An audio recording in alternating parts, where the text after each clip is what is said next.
Dear student, आज हम previous lecture के कंटिन्यूएशन के अंदर जहाँ की हमने मैग्नेटिज्म के प्रकार पढ़े थे कि 5 प्रकार का मैग्नेटिज्म सब्सटेंसेस के अंदर पाया जाता है। पहला होता है पैरामैग्नेटिज्म यानी कि अनुचुंबकत्व, दूसरा होता है डायमैग्नेटिज्म यानी कि प्रतिचुंबकत्व, तीसरा है फेरोमैग्नेटिज्म यानी कि लोह चुंबकत्व, और फिर है एंटी फेरोमैग्नेटिज्म यानी कि प्रतिलोह चुंबकत्व, और फिर है फेरीमैग्नेटिज्म यानी कि लघु लोह चुंबकत्व। प्रीवियस लेक्चर में हमने पैरामैग्नेटिज्म और डायमैग्नेटिज्म के बारे में डिटेल में स्टडी किया था, उसकी मैं लिंक इसमें शेयर करूंगी, वो आप पुनः रिवाइज कर सकते हैं। उसके कंटिन्यूएशन में आज हम देखेंगे कि फेरोमैग्नेटिज्म क्या होता है, एंटी फेरोमैग्नेटिज्म क्या होता है, फेरीमैग्नेटिज्म क्या होता है। तो सबसे पहले हम देखते हैं कि फेरोमैग्नेटिज्म क्या होता है, यानी कि फेरो चुंबकत्व या लोह चुंबकत्व क्या होता है। तो पदार्थों का जो ये गुण है, इसको हम ये मान सकते हैं कि जो पैरामैग्नेटिज्म है उसी का ये एक्सपेंडेड रूप है, यानी कि उसी का एक विस्तृत रूप है। सामान्यतः कुछ पदार्थ इस प्रकार के पाए जाते हैं जिनके अंदर अनुचुंबकत्व यानी पैरामैग्नेटिज्म का जो प्रभाव है वो बहुत अधिक पाया जाता है। तो ऐसे पदार्थों को जब भी हम चुंबकीय क्षेत्र के अंदर या मैग्नेटिक फील्ड पर रखते हैं तो वो एक परमानेंट मैग्नेट का उनमें एक गुण आ जाता है। और यूजुअली ये जो गुण है वो आयरन के अंदर पाया जाता है, इसीलिए इस गुण को हम फेरोमैग्नेटिज्म भी कह सकते हैं कि आयरन के अंदर क्योंकि ये गुण उपस्थित होता है, इसीलिए हम इसका कंपैरिजन कर सकते हैं और हम इसको लोह चुंबकत्व भी कह सकते हैं क्योंकि ये लोहे से मिलता जुलता है। अब इसके अंदर बेसिकली ये चुंबकीय व्यवहार जो है ये किसके कारण हो सकता है, या इसमें जो ये इस प्रकार का व्यवहार है वो किस प्रकार के अणु दर्शाते हैं। तो इस प्रकार के अणु या पदार्थ जिसके अंदर इम्बैलेंस्ड ऑर्बिटल मोशन होता है, यानी कि असंतुलित अगर कक्षक की गति होती है, या इनके अंदर अनपेयर्ड इलेक्ट्रॉन्स होते हैं यानी कि अयुग्मित इलेक्ट्रॉनों की अगर इसमें उपस्थिति होती है, तो इस प्रकार के जो पदार्थ हैं वो फेरोमैग्नेटिज्म दर्शाते हैं। और ये जो जब भी इसको हम किसी क्षेत्र के अंदर रखते हैं तो ये जो क्षेत्र की जो लाइंस ऑफ फोर्स है यानी कि उसकी जो क्षेत्र की रेखाएं हैं उनको अपनी तरफ ये आकर्षित करते हैं। अब इसका अगर हम ये देखें कि क्या बेसिकली इसका क्या कंसेप्ट हो सकता है, तो फेरोमैग्नेटिक पदार्थ को जब भी हम कोई एक चुंबकीय क्षेत्र में रखते हैं तो ये अपना एक मैग्नेटिक फील्ड बना लेता है, अपना एक चुंबकीय क्षेत्र बना लेता है। तो उस परिस्थिति में क्या होगा कि जब भी अगर हम उसको रखेंगे इस प्रकार के चुंबकीय क्षेत्र में, तो पड़ोस के जो भी हैं मतलब आपस में जो भी सराउंडिंग्स में जो भी एटम्स प्रेजेंट है, उनके जो स्पिन्स है वो सब पैरेलल होने लग जाते हैं। यानी कि उनके जो चक्रण है, इलेक्ट्रॉनिक जो चक्रण है, वो समानांतरण की उनकी प्रक्रिया प्रारंभ हो जाती है। और ये जो समानांतरण की प्रक्रिया है उसको हम बोलते हैं एक्सचेंज कपलिंग यानी कि विनिमय युग्मन। और इस प्रक्रिया के द्वारा जितने भी वहां पर परमाणु उपस्थित है उन सब का पैरेललिज्म जो है वो प्रारंभ हो जाता है और फाइनली वो लॉक हो जाता है। और लॉक होने का क्या मतलब हुआ कि वो सुरक्षित हो जाता है। इसका तात्पर्य क्या हुआ कि अब अगर हम इस स्थिति के अंदर अगर हमने बाहरी मैग्नेटिक फील्ड को हटा भी दिया, बाहरी चुंबकीय क्षेत्र को अगर हमने हटा भी दिया, तो भी इनका जो चुंबकीय क्षेत्र, खुद का जो चुंबकीय क्षेत्र है वो नष्ट नहीं होता है और वो एक परमानेंट मैग्नेट की भांति कार्य करते हैं। इसको हम पुनः एक बार पॉइंट्स में देख लेते हैं कि सबसे पहले हमने फेरो चुंबकीय पदार्थ को एक चुंबकीय क्षेत्र के अंदर रखा, तो उसका खुद का एक चुंबकीय क्षेत्र उत्पन्न हो जाता है या बन जाता है। और ये जो चुंबकीय क्षेत्र जो जो भी ये उत्पन्न है, इस प्रकार का जो उत्पन्न हुआ है वो काफी स्ट्रांग होता है। और जब भी हम इस टाइप का अगर कोई भी फेरो चुंबकीय पदार्थ के ऊपर अगर हम चुंबकीय क्षेत्र लगा रहे हैं तो उसके आसपास के एनवायरनमेंट में जो भी उपस्थित परमाणु हैं उनके इलेक्ट्रॉनिक चक्रण का समानांतरण प्रारंभ हो जाता है। इलेक्ट्रॉनिक चक्रण के समानांतरण की प्रक्रिया को हम एक्सचेंज कपलिंग कहते हैं, विनिमय युग्मन कहते हैं। और इस प्रक्रिया के द्वारा समस्त परमाणु जो भी नियर बाय उसके नेबरिंग जो एटम्स हैं उनका सबका समानांतरण जो है वो सुरक्षित हो जाता है, वो पैरेललिज्म लॉक हो जाता है।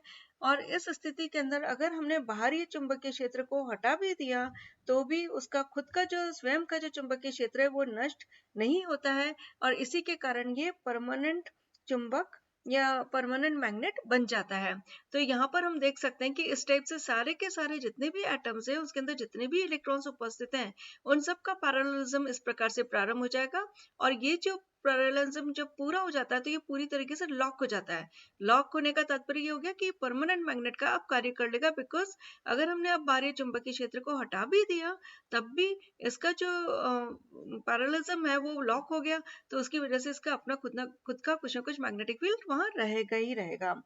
अब इस प्रकार के अगर जो फेरोमैग्नेटिक सब्सटेंसेस के हम एग्जांपल देखते हैं तो Fe3O4 है, Fe2O3 है। इसी प्रकार हम देख सकते हैं कि Cr2O3 है, वो भी इसी प्रकार का जो फेरोमैग्नेटिज्म है उसका जो गुण है वो दर्शाता है Cr2O3 भी। अब अगर Fe3 पॉजिटिव O4 के अंदर Fe3O4 के अंदर Fe3 पॉजिटिव आयन पाया जाता है, और वो आयन जो है ऑक्टाहेड्रल या टेट्राहेड्रल पोर्स के अंदर अपनी जगह लेता है। और वहां पर क्या होगा कि उसमें जो भी इलेक्ट्रॉन है उनमें आपस में इंटरैक्शन के फलस्वरूप वहाँ लौह चुंबकत्व जो है वो पूरा के पूरा यहाँ पर हम देखते हैं कि पहले प्रति डेवलप होगा और प्रति के कारण ही वापस लौह चुंबकत्व या उसमें परमानेंट मैग्नेट का गुण जो है वो आ जाता है। इस प्रकार अगर इस प्रकार के फेरोमैग्नेटिक सब्सटेंसेस को अगर हम गर्म करते हैं तो इनका स्थायी चुंबकत्व जो है या हम ये कह सकते हैं कि इनका जो चुंबकत्व है वो कंपैरेटिवली कम होने लगता है। ऐसा क्यों होगा? क्योंकि जैसे जैसे टेम्परेचर बढ़ेगा वैसे वैसे क्या होगा कि जो एक्सचेंज हमने यहाँ पर कपल जो बनाए, यहाँ पर जो बन गए अपने आप विनिमय युग्म जो बन गए, उनका अब अनकपलिंग होना स्टार्ट हो जाता है, यानी कि उनका अयुग्मन होना स्टार्ट हो जाता है। तो जैसे जैसे हम ताप बढ़ाते जाएंगे क्या होगा कि सारे के सारे जो विनिमय युग्म है वो अयुग्मित हो जाएंगे और उनका चुंबकत्व जो है वो नष्ट हो जाएगा। उनका चुंबकत्व, उनका जो मैग्नेटिज्म का जो बिहेवियर है वो अब समाप्त हो जाएगा। उस स्थिति के अंदर जो फेरोमैग्नेटिक सब्सटेंस है वो फेरोमैग्नेटिक सब्सटेंस का जो व्यवहार है अब वो पैरामैग्नेटिक सब्सटेंस के जैसे हो जाएगा। तो जिस ताप के ऊपर ये फेरोमैग्नेटिक सब्सटेंस पैरामैग्नेटिक सब्सटेंस के अंदर कन्वर्ट हो जाते हैं उस टेम्परेचर को हम बोलते हैं क्यूरी टेम्परेचर। मैं पुनः एक बार स्पष्ट कर दूं कि जब भी हम किसी फेरोमैग्नेटिक सब्सटेंस को गर्म करते हैं तो ताप बढ़ने के साथ साथ जो एक्सचेंज कपल्स बने थे यहाँ पर उनका अब अनकपलिंग की प्रोसेस शुरू हो जाती है। और बढ़ते जैसे जैसे हम ताप को बढ़ाते जाएंगे फाइनली एक टेम्परेचर ऐसा आएगा जब सारे के सारे जो एक्सचेंज कपल्स वहां बने थे, सारे के सारे जो विनिमय युग्म वहां बने थे वो पूरे के पूरे अयुग्मित हो जाते हैं और उनका जो चुंबकत्व है वो नष्ट हो जाता है। यानी कि जो फेरोमैग्नेटिक सब्सटेंस है वो अब पैरामैग्नेटिक सब्सटेंस की जैसे बिहेव करने लग जाता है। और वह ताप जिसके ऊपर फेरोमैग्नेटिक सब्सटेंस पैरामैग्नेटिक सब्सटेंस के अंदर कन्वर्ट हो जाता है उसको हम बोलते हैं क्यूरी टेम्परेचर या क्यूरी ताप। और अलग अलग मेटल के लिए ये निर्धारित किए गए। तो आयरन के लिए हमने देखा कि 1043 केल्विन है, कोबाल्ट के लिए 1404 केल्विन पर पाया जाता है और निकल के लिए 631 केल्विन पर पाया जाता है। अब हम देखते हैं कि एंटी फेरोमैग्नेटिज्म क्या होता है, कि प्रति लोह चुंबकत्व का प्रभाव क्या होता है। तो प्रति लोह चुंबकत्व का अगर हम प्रभाव को अध्ययन करें तो यहाँ पर हम देख सकते हैं कि इसमें जो एक्सचेंज कपलिंग के जो भी एनवायरमेंट वाले जो पास वाले एनवायरमेंट के जो परमाणु हैं जिनके इलेक्ट्रॉनों का चक्रण समानांतरित हुआ था उसमें से कुछ का जो है विपरीत हो जाता है। जैसे आप यहाँ पर एग्जांपल में देख सकते हैं कि जो एंटी फेरोमैग्नेटिज्म यहाँ तो सारे के सारे पैरेलल हो गए थे, लेकिन यहाँ पर एक अगर पैरेलल है तो दूसरा कैसा हो गया, या एंटी पैरेलल हो गया। ये पैरेलल है तो वापस से ये मतलब एक दूसरे के ये पैरेलल है दोनों और ये जो है वो एंटी पैरेलल हो गया। तो इस प्रकार हम ये कह सकते हैं कि जब ये इस प्रकार से जब विपरीत होगा तो उस स्थिति के अंदर मैग्नेटिक मूवमेंट जो है वो जीरो हो जाएगा। और क्योंकि लोह चुंबकत्व को स्थायी रूप से बनाए रखने में ये प्रभाव उत्पन्न किया जाता है। तो इसमें यूजुअली जैसे FeO है उसके अंदर MnO को हम मिला देते हैं। तो जब FeO के अंदर MnO को मिला देंगे और अगर उसको अगर गर्म करें और फिर उसके बाद में ठंडा करें तो जो कोर आयरन है यानी कि जो रॉ जिसे हम आयरन कहते हैं उसमें ये प्रभाव बहुत आसानी से हम इसको उत्पन्न कर सकते हैं। और इसी के परिणाम स्वरूप एक टाइनी फील्ड उत्पन्न हो जाता है, एक बहुत ही छोटा सा क्षेत्र यहाँ पर डेवलप हो जाता है जो दीर्घकाल तथा लोह चुंबकत्व प्रभाव को बनाए रखता है। अब इसके कौन कौन से ऐसे एग्जाम्पल हो सकते हैं? MnO होता है, MnO2 होता है। तो अब इसके अंदर जो हमने ये अभी बोला कि एंटी पैरेलल एक्सचेंज कपलिंग होती है, यानी कि एक्सचेंज कपलिंग के अंदर जो सारे के सारे पैरेलल हो गए थे, अब इनमें से चूंकि कुछ एंटी पैरेलल भी हो जाते हैं, तो उसके कारण क्या होगा कि इनका जो मैग्नेटिक मूवमेंट अगर हम यहाँ पर देखें तो एक अगर क्लॉकवाइज है तो दूसरा एंटी क्लॉकवाइज है, तो उस स्थिति में इनका चुंबकीय आर्गुण जो है वो 0 हो जाएगा, यानी कि जो उनका मैग्नेटिक मूवमेंट है that will be equal to 0। तो वह निश्चित ताप जिसके ऊपर एक जो निश्चित ताप जिसके ऊपर हम ये कह सकते हैं कि जो विपरीत समांतर विनिमय युग्मन एकदम लुप्त हो जाता है, और इस ताप पर ये यौगिक भी पैरामैग्नेटिक सब्सटेंस के जैसे बिहेव करने लगते हैं, तो उसको हम नील ताप कहते हैं। एक हम क्या कह सकते हैं कि इसको हम एंटी फेरोमैग्नेटिक टेम्परेचर भी कह सकते हैं, कि नील जो ताप है, नील जो टेम्परेचर है, इसके ऊपर anti parallel exchange coupling, anti parallel exchange coupling यानी कि विपरीत समांतर विनिमय युग्मन जो है ये एकदम से लुप्त हो जाएगा। और जब ये लुप्त हो जाएगा तो इस ताप पर ये यौगिक भी कैसा हो जाएगा? पैरामैग्नेटिक सब्सटेंस के जैसा हो जाएगा।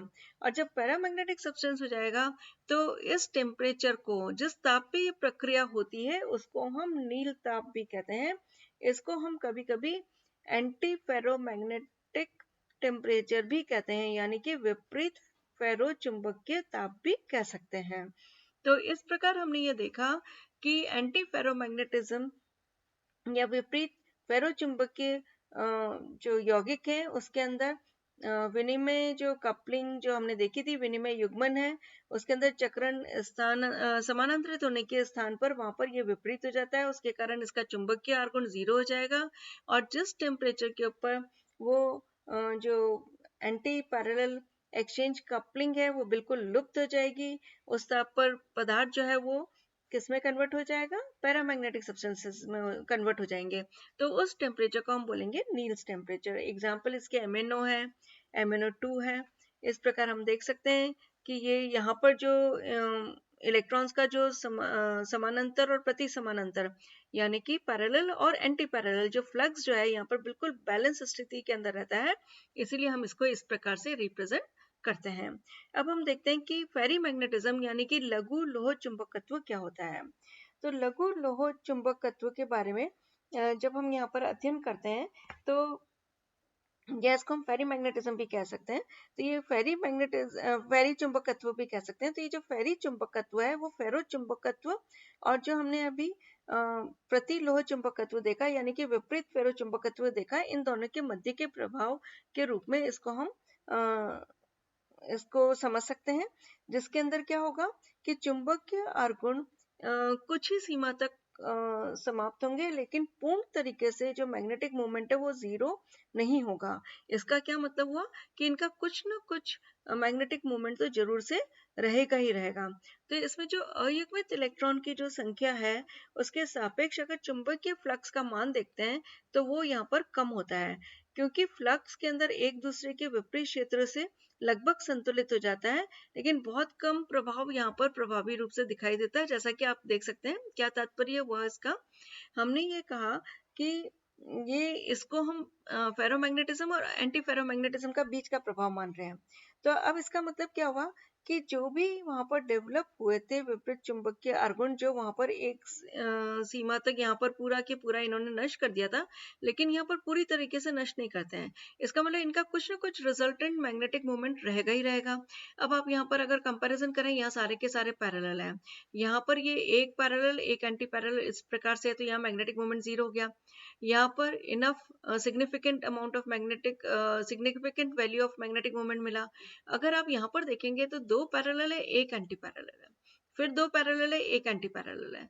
तो उस स्थिति के अंदर हम ये नहीं कह सकते कि पूर्णतः जो चुंबकीय आर्गुण है उसका मान जो है वो 0 हो गया। यहाँ पर कुछ ना कुछ रिजल्टेंट यहाँ बचेगा, और जब ये रिजल्टेंट बचेगा तो हम ये कह सकते हैं कि जो जैसे कुल कुल इनका चुंबकीय आर्गुण जब रहेगा तो ये हम ये निष्कर्ष निकाल सकते हैं कि यदि परमाणु के अंदर अयुग्मित इलेक्ट्रॉन विद्यमान रहते हैं तो अधिकांश तत्वों में अनुचुंबकत्व पाया जाता है, कुछ में फेरोचुंबकत्व भी पाया जा सकता है। तो और कुछ में जैसे कि हमने देखा कि फेरोचुंबकत्व पाया जा रहा है, साथ में यहाँ पर ये जो गुण हमने जितने भी निकाले ये सारे के सारे इनके पैरेललिज्म यानी कि एक्सचेंज कपलिंग की प्रक्रिया के ऊपर निर्भर करेंगे। एक्सचेंज कपलिंग की प्रक्रिया अगर पूरी हो जाएगी तो ये फेरोमैग्नेटिज्म हो जाएंगे। अगर ये पूरी तरीके से नहीं हो मतलब रिवर्स हो जाएगा, विपरीत हो जाएगा, मतलब एंटी पैरेलल एक्सचेंज कपलिंग हो जाएगी तो ये पूरी तरीके से जीरो हो जाएगा और ये एंटी फेरोमैग्नेटिज्म कहलाएगा।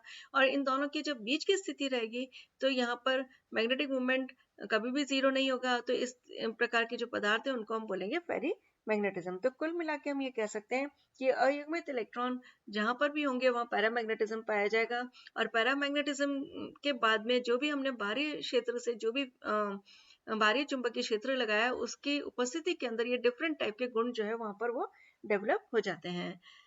और इसके एग्जाम्पल अगर हम देखें तो ये है Fe3O4 और Ru2O4। अब हम देखते हैं variation of magnetic tendency with temperature, यानी कि जो चुंबकीय आवृत्ति है उसके ऊपर ताप के साथ क्या प्रभाव पड़ता है। जैसा कि डायमैग्नेटिक सब्सटेंस है तो प्रति चुंबकीय जहां पर गुण हमने देखे थे तो वहां पर हमने कहा था कि इसके ऊपर कोई प्रभाव नहीं पड़ता, बिकॉज इसके अंदर बिल्कुल भी जो चुंबकीय जो क्षेत्र की लाइन बल रेखाएं हैं उनको बिल्कुल भी आकर्षित नहीं करती बल्कि ये प्रतिकर्षित करती हैं। एंटी फेरोमैग्नेटिज्म ने हमने नील्स टेम्परेचर की बात कही थी, यहाँ पर ये Tn इसी प्रकार का जो ये बिंदु है ये Tn यही दर्शाता है। नील्स टेम्परेचर पर हमने ये कहा था कि जो भी एंटी पैरेलल एक्सचेंज कपलिंग है वो एकदम से विलुप्त हो जाएगी और सब्सटेंस जो है फिर पैरामैग्नेटिक सब्सटेंस के जैसे बिहेव करने लग जाएगा। तो यहाँ पर हम देख सकते हैं कि यहाँ से यहाँ तक ये एंटी फेरोमैग्नेटिक सब्सटेंस था, इस पॉइंट पर आकर इसका जो विपरीत समानांतर जो विनिमय युग्मन है वो बिल्कुल खत्म हो गया, समाप्त हो गया। और अब जो पदार्थ का बिहेवियर है वो किस प्रकार से हो गया, पैरामैग्नेटिक। ये जो शो कर रहा है ये पैरामैग्नेटिज्म का शो कर रहा है ये लाइन, तो बिल्कुल इसके जैसे ही पैरेलल हो गया। तो नील्स टेम्परेचर के बाद में सब्सटेंस का एंटी फेरोमैग्नेटिक जो सब्सटेंस है वो भी बिल्कुल पैरामैग्नेटिक सब्सटेंस के जैसे बिहेव करने लग जाता है।